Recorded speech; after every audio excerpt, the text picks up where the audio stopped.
I think what Baselitz shows us here is a man who has had an incredibly fruitful, productive, restless career. He was very preoccupied with creating works right to the last moment.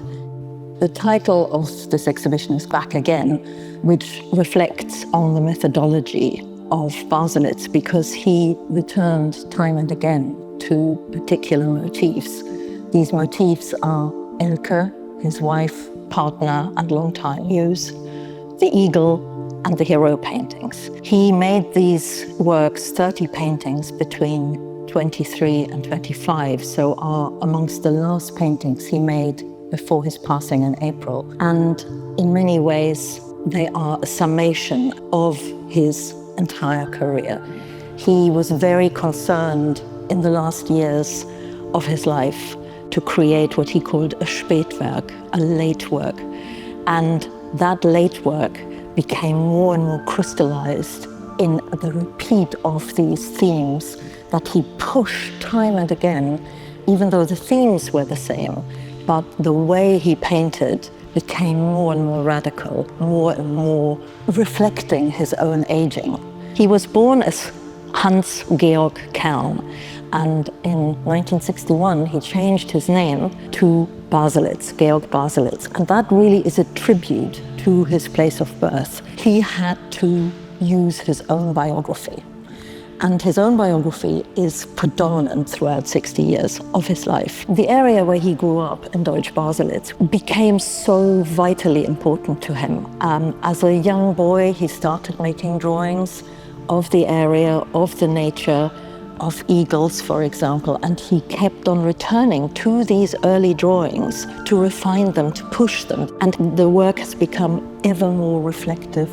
The eagle is one of the most important recurring motifs in Baselitz's work. He grew up during the Second World War under the Nazi regime, but then that area of Germany became the GDR in 1949, so he lived under socialism. And as a student, he moved first to East Berlin, was then expelled for apparently political immaturity, and moved to the capitalist West. So he had all these different experiences of Germany.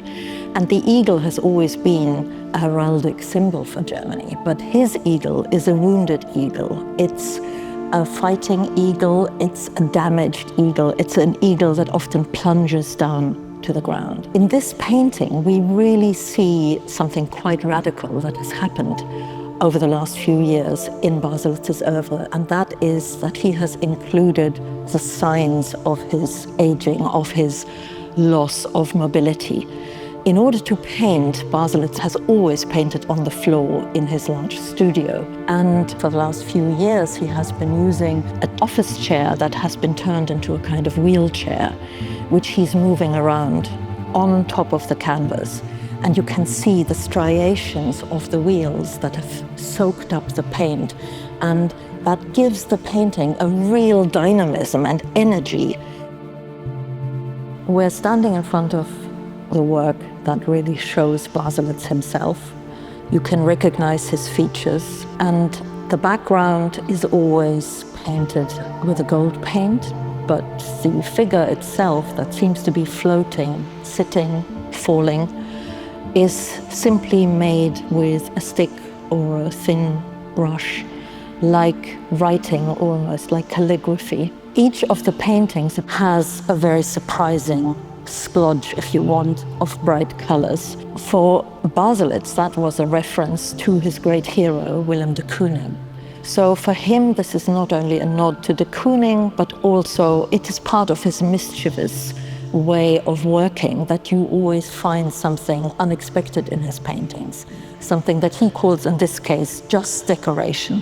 The use of gold has become quite prominent in recent years, and it may be a sign of reflecting back on his time in Italy as a young student, where he studied the work of, for example, Duccio and other early Renaissance artists. What the gold does here is that it isolates the body. The bodies have an almost transcendental metaphysical appearance. They seem to float, and they're no longer part of this earth, so it seems. They're already in another state.